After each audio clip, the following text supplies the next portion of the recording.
बिस्मिल्लाहिर्रहमानिर्रहीम। MCQs discuss कर रहे हैं और आज हम डिस्कस करेंगे ये जो प्रीवियस क्वेश्चन था ना कि how much force might be enough to fracture human neck cranium, ये 5 न्यूटन है। ठीक है, बुक की स्टेटमेंट है और इसका आंसर जो है वो 5 न्यूटन है। अच्छा, इससे ये प्रीवियस क्वेश्चन को भी जरा देखें। Which of the following statement is false?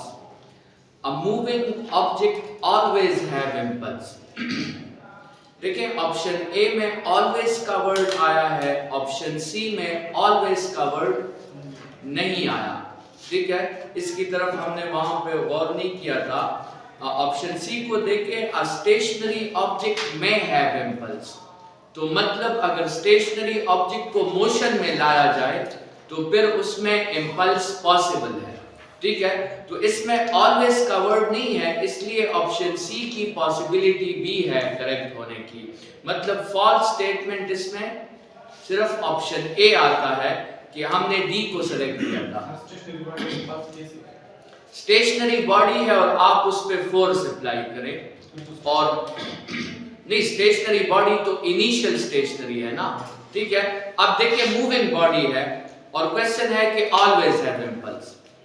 ठीक है, तो इंपल्स किस वक्त होगा? जब उसका मोमेंटम चेंज होगा, तो वो तो स्टेशनरी से रेस्ट में भी आ सकती है ना। ठीक है, तो वो आफ्टर इफेक्ट तो जरूरी नहीं कि आपसे वो भी उसको गिवन में हो। मतलब ऑप्शन सी में ये कहा है कि इनिशियली बॉडी किस में है?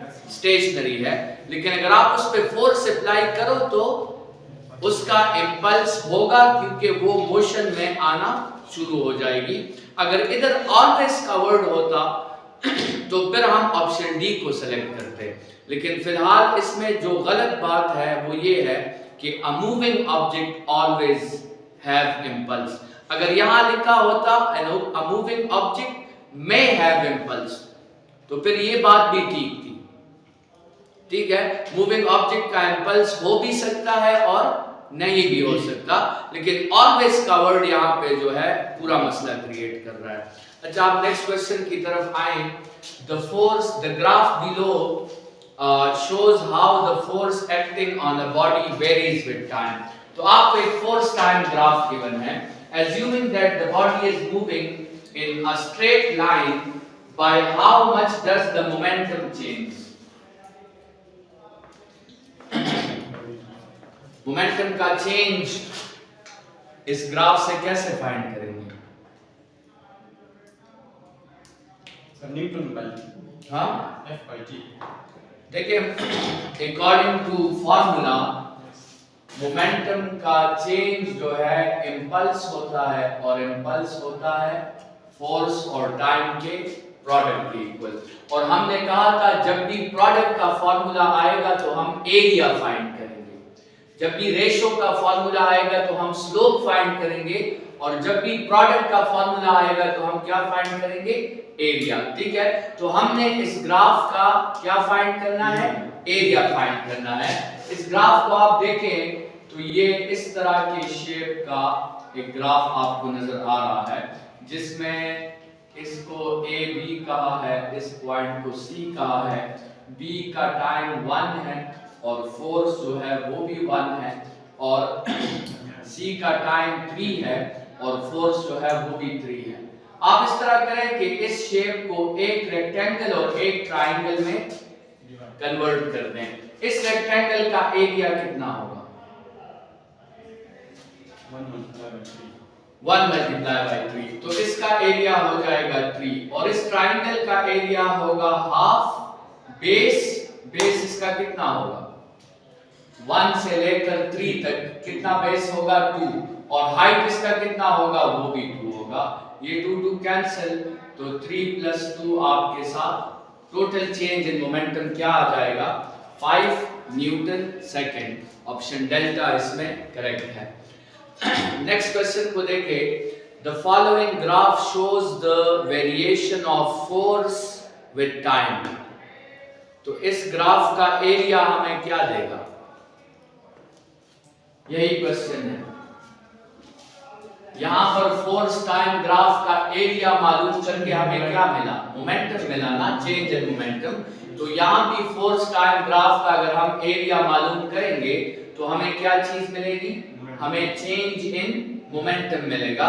तो इसमें करेक्ट ऑप्शन जो है इस एमसीक्यू में ऑप्शन नंबर बीटा है, चेंज इन मोमेंटम। क्योंकि फोर्स टाइम ग्राफ का एरिया मालूम करना मतलब इम्पल्स मालूम करना, इम्पल्स मालूम करना मतलब चेंज इन मोमेंटम मालूम करना। ठीक है, नेक्स्ट क्वेश्चन है कि the total weight of a gas filled balloon is 4200 Newton. The balloon rises at constant speed. Balloon की स्पीड क्या है? बैलून की स्पीड कांस्टेंट। और राइजेस की बात की है तो डायरेक्शन उसकी कैसे होगी? अपवर्ड होगी। मतलब डायरेक्शन भी सेम है, स्पीड भी सेम है, मतलब वेलोसिटी उसकी क्या हो गई? कांस्टेंट हो गई। अब वो आपसे क्या पूछ रहे हैं? What is the resultant force?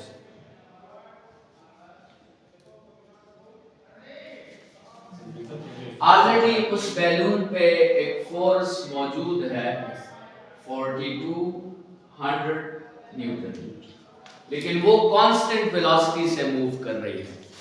मतलब ये होगा कि according to Newton first law, अगर वेलोसिटी कांस्टेंट है तो एक्सेलरेशन जीरो होगी, एक्सेलरेशन जीरो होगी तो नेट फोर्स भी आपके साथ जीरो होगा। तो चूंकि वेलोसिटी कांस्टेंट है तो ये तो डायनामिक इक्विलिब्रियम हो गया। डायनामिक इक्विलिब्रियम में आपके साथ नेट फोर्स क्या होता है? नेट फोर्स जीरो होता है। ठीक है, तो इसमें करेक्ट ऑप्शन होगा कि नेट फोर्स क्या होगा? जीरो। और नेट फोर्स जीरो होने के लिए इस बॉडी पे एक अपवर्ड फोर्स भी एक्ट करेगा। वो किसका करेगा? वो भी 4200 न्यूटन का एक्ट करेगा। हो सकता है वो अप थ्रस्ट का फोर्स हो या कोई भी फोर्स हो, लेकिन अगर एक डाउनवर्ड फोर्स है तो इस पे अपवर्ड फोर्स को, फिर उस डाउनवर्ड फोर्स को क्या करना होगा? बैलेंस करना होगा। अगर ये बैलेंस नहीं हो रहे तो फिर वेलोसिटी का कांस्टेंट होना पॉसिबल नहीं है। ठीक है, लेकिन अगर वेलोसिटी कांस्टेंट है तो इसका मतलब तमाम फोर्सेस का इफेक्ट जीरो है। तो करेक्ट ऑप्शन इसमें डेल्टा हुई कि the net force will be zero. If displacement of a body is zero, then the distance covered by a body is। तो देखिए, एक केस ऐसा ले लें कि एक बॉडी रेस्ट में है, और दूसरा केस ऐसा ले लें कि बॉडी ने अपना होल लूप कंप्लीट कर लिया है। डिस्प्लेसमेंट दोनों में क्या है? जीरो है। लेकिन इस पहले केस में डिस्टेंस भी जीरो है, दूसरे केस में डिस्टेंस जीरो नहीं है। तो इसका मतलब ये हुआ कि डिस्प्लेसमेंट अगर जीरो है तो डिस्टेंस जीरो भी हो सकता है और नॉन जीरो भी हो सकता है। नेक्स्ट क्वेश्चन देखें कि अ train of length 100 meters is crossing a bridge 200 meters in length.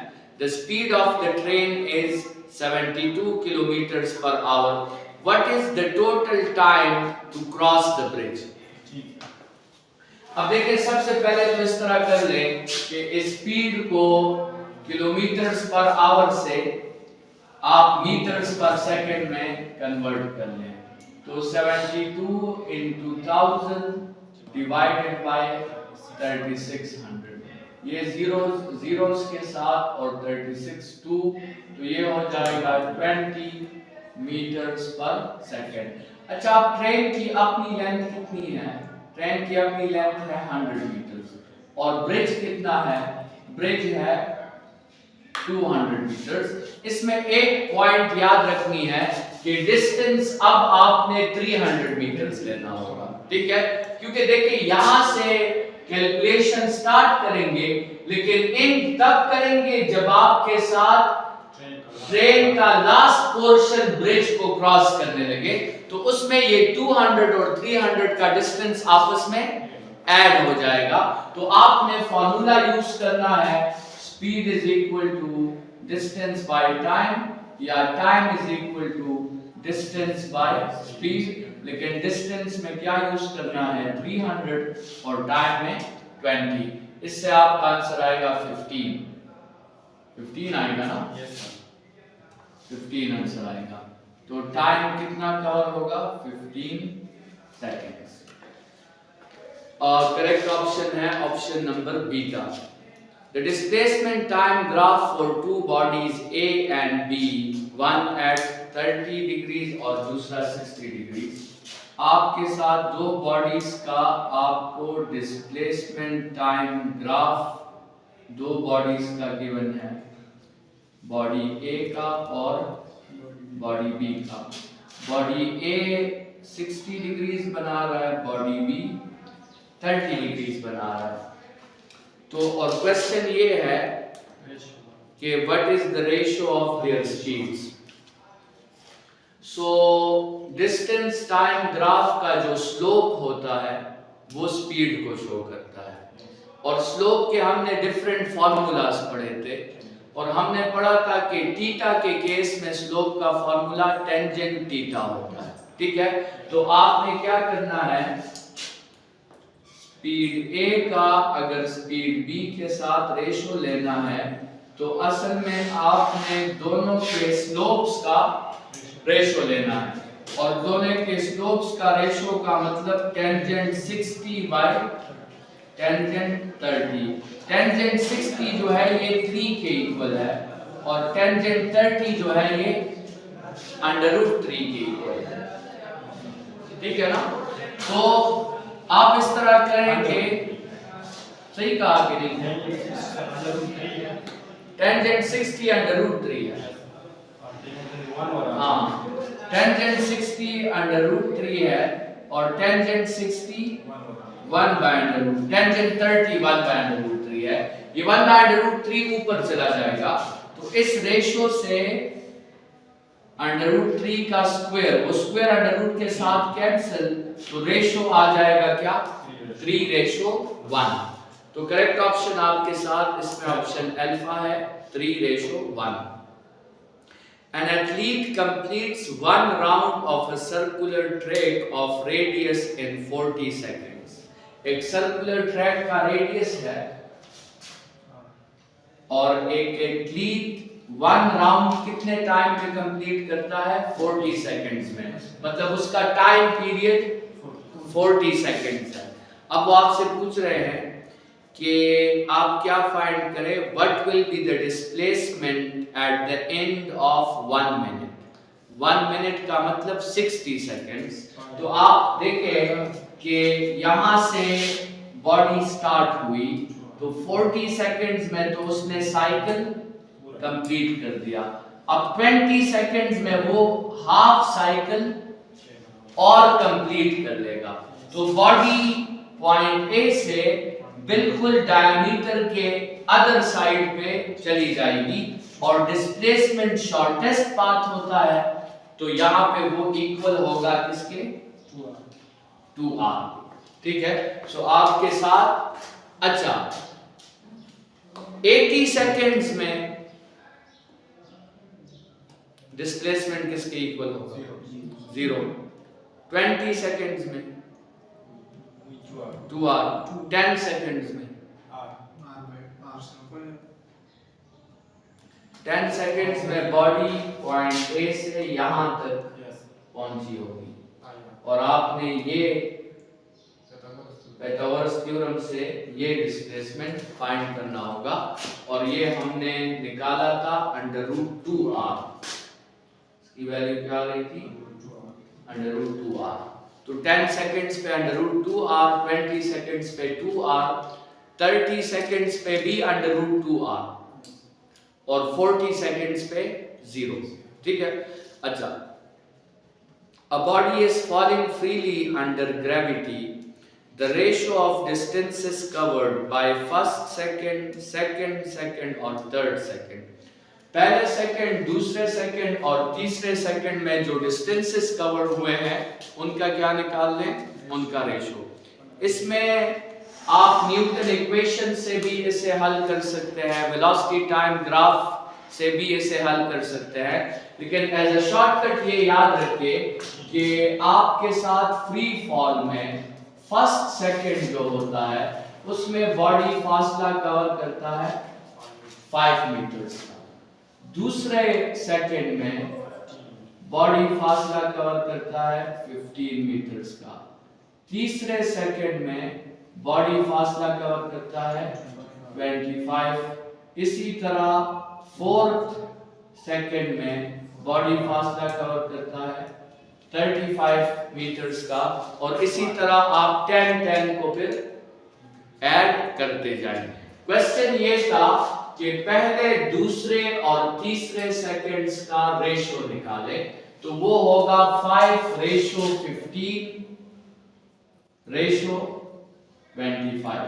अगर इससे 5 को कॉमन कर दे तो 1:3:5। तो फर्स्ट सेकंड, दूसरा सेकंड और तीसरे सेकंड का जो सिंपल रेशो होगा वो 1:3:5 होगा। इससे मुख्तलिफ आपके और भी क्वेश्चंस वो बना सकते हैं कि फर्स्ट, थर्ड और फिफ्थ का रेशो निकालो, फर्स्ट सेकंड, थर्ड सेकंड और फिफ्थ सेकंड का, तो फिर आप 5:25:45 लेंगे, ठीक है। तो उससे 1:5:9 आएगा फिर। तो मतलब अगर सिंपल ये आपको याद हो तो फिर तो रेशोज आप जो है वो निकाल सकते हैं। तो इसमें करेक्ट ऑप्शन जो है वो आपके साथ फिलहाल ऑप्शन नंबर बीटा है, ठीक है। Next question, an object is allowed to fall freely under the action of gravity such that it covers S1 in the first second, S2 in the 2 seconds and S3 in 3 seconds. What is the ratio of S1 ratio S2 ratio S3? इस question में और इस previous question में क्या फर्क है? First second third में 1 second 2 second. हाँ, उसमें क्वेश्चन था फर्स्ट सेकंड, सेकंड सेकंड और थर्ड सेकंड। इसमें क्वेश्चन है फर्स्ट 1 सेकंड, फर्स्ट 2 सेकंड्स और फर्स्ट 3 सेकंड्स का रेशियो लेना है। तो फर्स्ट 1 सेकंड में कितना फासला है? 5 मीटर्स। पहले 2 सेकंड में 20 मीटर्स। पहले 3 सेकंड्स में 45 मीटर्स। अब इनका रेशियो लेना है, ठीक है। और ये इनका रेशियो आएगा 1:4:9, ठीक है। तो ये जो है इसमें आपने ख्याल रखना है कि क्वेश्चन को कैसे इंटरप्रेट किया जाएगा। तो आपके साथ इस क्वेश्चन का करेक्ट ऑप्शन बीटा है 1:4:9। और जब सिर्फ एक सेकंड की बात हो रही थी तो उस वक्त 1:3:5 था, ठीक है। अच्छा, वो ऐसे भी आपसे कह सकते हैं कि वो डिस्टेंस जो 0 से 2 तक हो, फिर 2 से 4 तक हो, फिर 4 से 6 तक हो, उसका रेशो निकालें। तो 0 से 2 तक आप क्या लिखेंगे? 20। 0 से 2 तक क्या आ जाएगा टोटल डिस्टेंस? 20। फिर 2 से 4 तक, 2 से 4 तक, फिर इन दोनों को प्लस करना है, 35 और 25, तो वो क्या आ जाएगा? 60। और फिर 4 से लेकर 6 तक आपको 45 और 55 को प्लस करना होगा, उससे क्या आ जाएगा? 90। तो फिर उसका क्या लेना है? उसका रेशो लेना है। तो डिपेंडिंग ऑन द क्वेश्चन जो है, इस पे बहुत सी कैटेगरीज के क्वेश्चंस आपके आ सकते हैं, ठीक है। अच्छा, नेक्स्ट क्वेश्चन है, whenever force acts perpendicularly to a moving body, then force जब वेलोसिटी को परपेंडिकुलर एक्ट करे तो क्या स्पीड बढ़ सकती है? स्पीड बढ़ने के लिए क्या जरूरी है? स्पीड बढ़ने के लिए फोर्स का वेलोसिटी को पैरेलल होना जरूरी है। क्या स्पीड कम हो सकती है? नहीं, क्योंकि स्पीड कम करने के लिए फोर्स का एंटी पैरेलल होना जरूरी है। तो क्या सिर्फ डायरेक्शन चेंज होगी? तो हाँ, 90 एंगल पे सिर्फ डायरेक्शन चेंज होती है। तो करेक्ट आंसर इसका हुआ कि its velocity neither increases nor decreases, और उसकी सिर्फ डायरेक्शन चेंज होगी। A constant force acting on a body of mass 5 kg changes its speed from 2 to 7 in 10 seconds.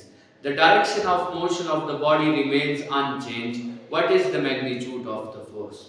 आपको इनिशियल वेलोसिटी गिवन है, फाइनल वेलोसिटी गिवन है, time given है और mass given है, फोर्स मांगा गया है। तो फोर्स का वैसे तो फॉर्मूला ma है, लेकिन आप a की जगह Vf minus vi by t use कर लें। तो m की वैल्यू 5 है, Vf minus vi 7 by 2 divided by 10। 7 minus 2 से 5 आता है, और 5 जो है, अच्छा ये इसके साथ कैंसिल, तो 5 बाई 2 आंसर रह जाएगा। 5 बाई 2 से 2.5 न्यूटन का आंसर, जो कि ऑप्शन 4 में आपके साथ मौजूद है। A retarding force of 200 Newton is applied on a body of mass 100 kg moving with a speed of 20 meters per second. How long will the body take to stop? अब देखें force कितना है? 200। मास कितना है? 100। एक्सेलरेशन कितनी होगी?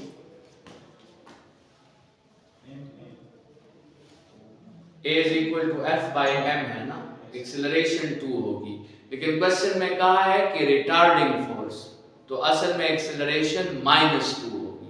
ठीक है, मतलब इस फोर्स की वजह से स्पीड डिक्रीज होगी, इंक्रीज नहीं होगी। तो एक्सेलरेशन असल में डीसेलरेशन होगी। अच्छा, एक्सेलरेशन 2 की है और इनिशियल स्पीड कितनी है? 20 मीटर। कहां पे? हाँ, 20 मीटर। तो ये कितने टाइम में बॉडी को रेस्ट में ले आएगी? 2 की एक्सेलरेशन 10 सेकंड्स में 20 की स्पीड को रेस्ट में ले आएगी, क्योंकि 1 सेकंड के बाद 20 से बात 18 पे आ जाएगी, दूसरे सेकंड के बाद 16, फिर 14, फिर आपके साथ 12, फिर 10, फिर 8, फिर 6, फिर 4, फिर 2, फिर 0। तो आपके साथ 10 सेकंड्स में ये डिसेलरेशन बॉडी को रेस्ट में ले आएगी। आप अगर चाहते हैं तो न्यूटन इक्वेशन से भी इजीली इस क्वेश्चन को सॉल्व कर सकते हैं। ठीक है, अच्छा, तो करेक्ट ऑप्शन इसका हुआ अल्फा। ठीक है, a car travels for a certain distance, its speed during the first half is v1 and during the second half is v2, its average speed is। देखिए, आपसे कहा गया है कि 2 इंटरवल्स हैं, दोनों का डिस्टेंस क्या है? सेम है, क्योंकि 2 इंटरवल्स को 2 हिस्सों में डिवाइड किया गया है। तो और बात की है फर्स्ट हाफ और सेकेंड हाफ, तो मतलब इस वक्त क्या चीज सेम है? डिस्टेंस सेम है। लेकिन फर्स्ट हाफ को v1 स्पीड से कवर किया गया है, दूसरे हाफ को v2 स्पीड से। तो जरूरी होगा कि फिर टाइम भी दोनों का डिफरेंट होगा। अब लेट्स सपोज ये स्पीड मिसाल के तौर पे 10 है और ये स्पीड 20 है, और डिस्टेंसेस दोनों के सेम है। डिस्टेंस फर्ज करें, ये भी 20 मीटर्स है, ये भी 20 मीटर्स है। तो 10 की स्पीड से 20 मीटर्स का डिस्टेंस 2 सेकंड में पूरा होगा, और 20 की स्पीड से 20 मीटर्स का डिस्टेंस 1 सेकंड में पूरा होगा। तो जब डिस्टेंसेस सेम है और स्पीड्स डिफरेंट है, तो फिर टाइम भी डिफरेंट होगा। और इस केस में कि S1 और S2 सेम हो और T1 और T2 क्या हो? डिफरेंट। हमने कहा था कि इस केस में एवरेज स्पीड हार्मोनिक मीन होती है, और हार्मोनिक मीन का फॉर्मूला है 2v1 v2 divided by v1 plus v2। तो करेक्ट ऑप्शन इसका आपके साथ चार्ली है।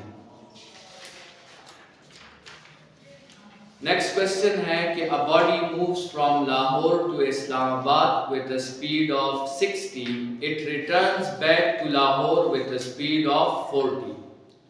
अब ये लाहौर से इस्लामाबाद की तरफ जाना और फिर इस्लामाबाद से वापस लाहौर की तरफ आना, क्या चीज सेम है? डिस्टेंस सेम है, लेकिन टाइम दोनों का सेम नहीं होगा। किस वक्त टाइम कम लगेगा? लाहौर टू इस्लामाबाद कि इस्लामाबाद टू लाहौर? लाहौर टू इस्लामाबाद में स्पीड ज्यादा है तो टाइम कम लगेगा। इस्लामाबाद टू लाहौर में स्पीड 40 हो गई है, कम हो गई है, तो टाइम ज्यादा लगेगा। तो इस केस में भी एवरेज स्पीड पे कौन सा फॉर्मूला एप्लीकेबल होगा? हार्मोनिक मीन का। तो आप लिखेंगे 2 into 60 into 40 divided by 60 plus 40। तो ये हो जाएगा 2 into 60 into 40 divided by 100। ये 0 के साथ कैंसिल और आपके साथ 48 आंसर आ रहा है। तो एवरेज स्पीड क्या होगी? 48 होगी। देखिए ऑप्शंस में दो ऑप्शंस तो आप डायरेक्टली रिमूव कर सकते हैं, ऑप्शन सी को और ऑप्शन डी को। ये तो विदाउट सॉल्विंग ही आप रिमूव कर सकते हैं, क्योंकि एवरेज स्पीड होगी तो 40 और 60 के दरमियान ही होगी। ना 40 हो सकती है, ना 60 हो सकती है, ना 0 हो सकती है। कुछ क्वेश्चंस में ऑप्शंस को देखते ही आप आंसर का अंदाजा लगा लेते हो, कैलकुलेशंस की जरूरत नहीं करनी पड़ती। अगर इसमें बीटा में 50 की जगह 60 लगा होता तो आप आंख बंद करके ऑप्शन अल्फा को टिक करते, क्योंकि फिर बी, सी और डी एब्सोल्यूट रॉन्ग ऑप्शंस थे। कभी कभार ऐसा होता है कि आप एमसीक्यू में 3 ऑप्शंस के बारे में श्योर होते हो कि वो गलत है, तो फिर चौथे ऑप्शन के रीड करने की जरूरत ही नहीं होती। वो जो भी होगा ठीक होगा, क्योंकि आपने उन 3 के बारे में 100% श्योरिटी इख्तियार कर ली है कि वो तीनों क्या है? गलत है। तो फिर वो फोर्थ ऑप्शन क्या होगा? वही फिर ठीक होगा। The value of ratio of displacement to distance.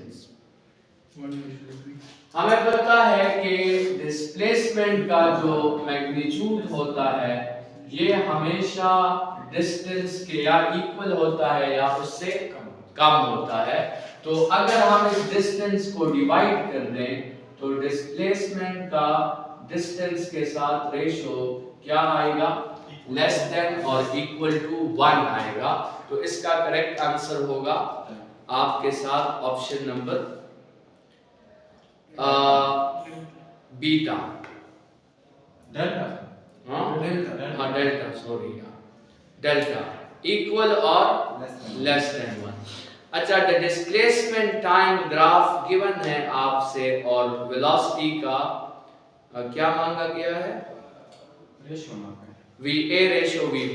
तो ये क्वेश्चन बिल्कुल हमने जो है यहाँ पे कर दिया है एक दफा। इससे आंसर आता है क्या? 3:1।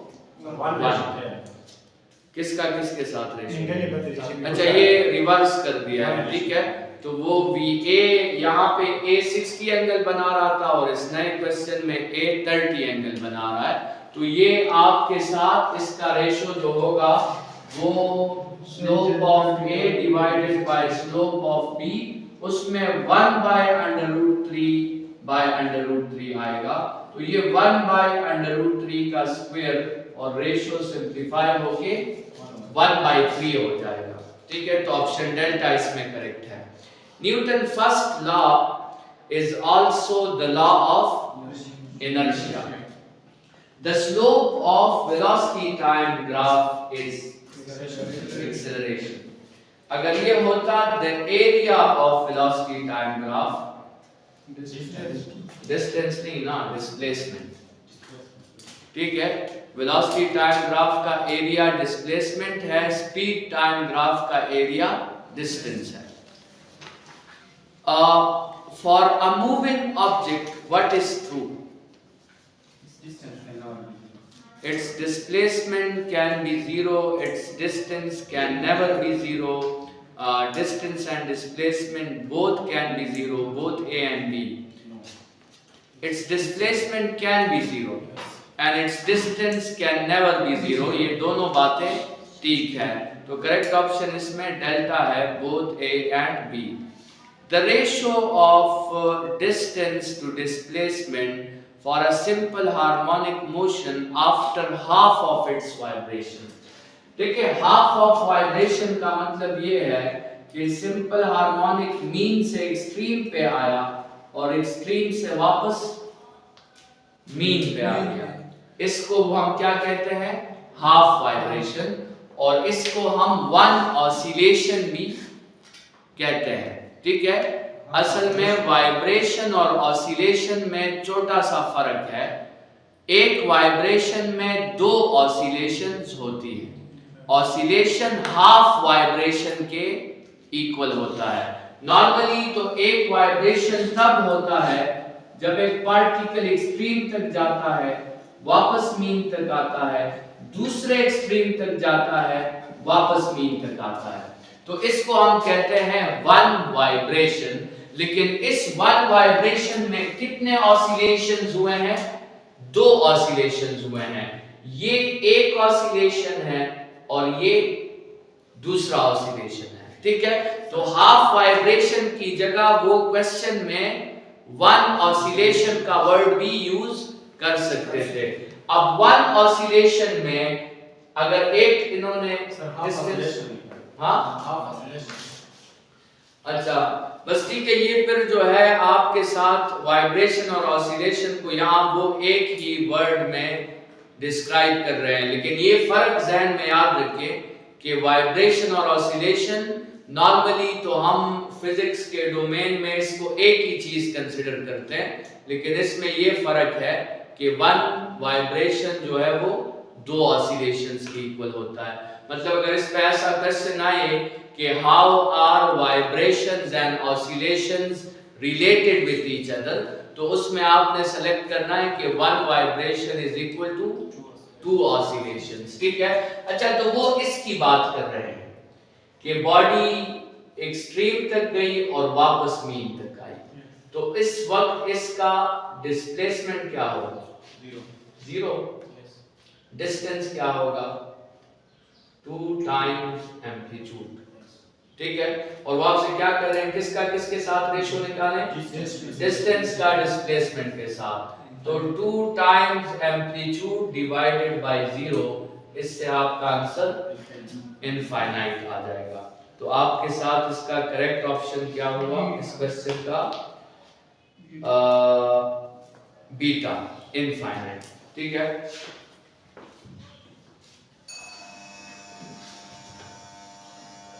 अच्छा, इसके बाद जो नेक्स्ट क्वेश्चन है आपके साथ कि a car moves from Lahore to Peshawar with a velocity of, ये वही क्वेश्चन है। हाँ, a car moves from Lahore to Islamabad with a velocity of 60 kilometres per hour and returns back to Lahore with a velocity of 40 kilometers per hour. What is the average velocity of the car? Same as the previous question. फर्क देखने वाला जी, same न दे।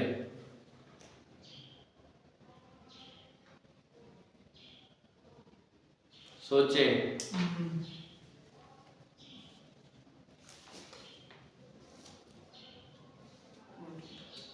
आप में से कुछ लोगों की तो किस्मत अब अच्छे हो गए होंगे।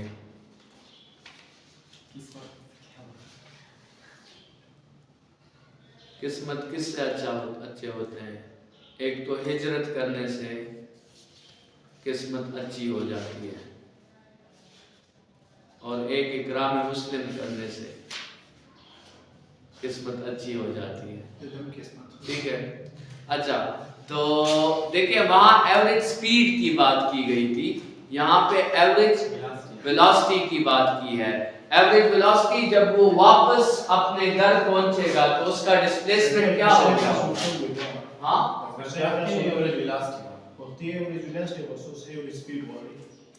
कहाँ पे? पहले क्वेश्चन में एवरेज क्लास अच्छा, पहले क्वेश्चन किसका था? इसमें भी एवरेज क्लास नहीं, ये पहला क्वेश्चन देखें, ये एवरेज वेलोसिटी है ना, तो इसका आंसर जो होगा, अ कार मूव्स, पहले स्पीड 60 है, दूसरी वाली स्पीड 40 है, and what will be the average velocity? तो एवरेज वेलोसिटी का फॉर्मूला तो है टोटल डिस्प्लेसमेंट बाय टाइम ना, तो टोटल डिस्प्लेसमेंट तो जीरो हो गया। क्यों जीरो हो गया? क्योंकि बॉडी वापस अपने इनिशियल पॉइंट पे पहुंच गई, तो वो तो आपके साथ एवरेज वेलोसिटी क्या हो गई? जीरो हो गई। लेकिन एवरेज स्पीड जो है वो आपके साथ 48 आती है, वो हम प्रीवियस भी कैलकुलेट कर चुके हैं, ठीक है। एवरेज स्पीड क्या आएगी? 48, लेकिन एवरेज वेलोसिटी क्या आती है? वो जीरो आती है। क्लियर है? क्लियर है? एवरेज स्पीड जो है ये हम पीछे भी कैलकुलेट कर चुके हैं, वो यही 48 आ रही थी। अच्छा, नेक्स्ट क्वेश्चन है, a car moves with a speed of 30 for the first hour and for the next hour it moves with the speed of 50. अब टाइम सेम है, इस दफा फर्स्ट आवर और दूसरा आवर, मतलब दोनों इंटरवल्स का क्या सेम है? टाइम। टाइम सेम होने के केस में हम सिंपल अरिथमेटिक मीन लेते हैं, v1 plus v2 divided by 2 लेते हैं। तो पहली स्पीड क्या है? पहली स्पीड 30 है, दूसरी 50 है, एवरेज इनका 40 होगा। तो अब एवरेज स्पीड क्या होगी? वो 40 मीटर्स पर सेकंड होगी। A car is said to be moving with a constant acceleration. It is possible if velocity may not change at all. तो मतलब आपके साथ गिवन क्या है कि एक्सेलरेशन कांस्टेंट है, लेकिन ये नहीं कहा कि वो जीरो है कि नॉन जीरो है। तो आपने दोनों केसेस कंसिडर करने हैं। पहला ऑप्शन है वेलोसिटी में नॉट चेंज एट ऑल, इस कैटेगरी में वो ऑप्शन ठीक है कि एक्सेलरेशन कांस्टेंट के साथ साथ जीरो भी हो। जीरो भी कांस्टेंट है ना, जीरो कांस्टेंट नहीं है क्या? कांस्टेंट की डिफिनीशन है जो चेंज ना हो। कांस्टेंट की डिफिनीशन क्या है? जो चेंज ना हो। जो क्वांटिटी चेंज नहीं होती, चाहे वो जीरो ही क्यों ना हो, अगर वो चेंज नहीं हो रही तो वो क्या है? वो कांस्टेंट है। अगर आपसे कोई कहे कि constant velocity is also constant acceleration, तो ये बात ठीक है कि गलत है? कांस्टेंट वेलोसिटी कांस्टेंट एक्सेलरेशन है ना, क्योंकि वहां एक्सेलरेशन जीरो है और चेंज नहीं हो रही, तो मतलब कांस्टेंट वेलोसिटी कांस्टेंट एक्सेलरेशन का केस है, ठीक है। तो एक्सेलरेशन के कांस्टेंट का मतलब जीरो भी हो सकता है, नॉन जीरो भी हो सकता है। अगर एक्सेलरेशन कांस्टेंट एंड जीरो है तो फिर तो ऑप्शन ए ठीक है। वेलोसिटी में decrease at constant rate, velocity may increase at constant rate, ये दोनों बातें इसके लिए ट्रू है, नॉन जीरो के लिए ट्रू है। तो इसका correct option all of these है, ठीक है।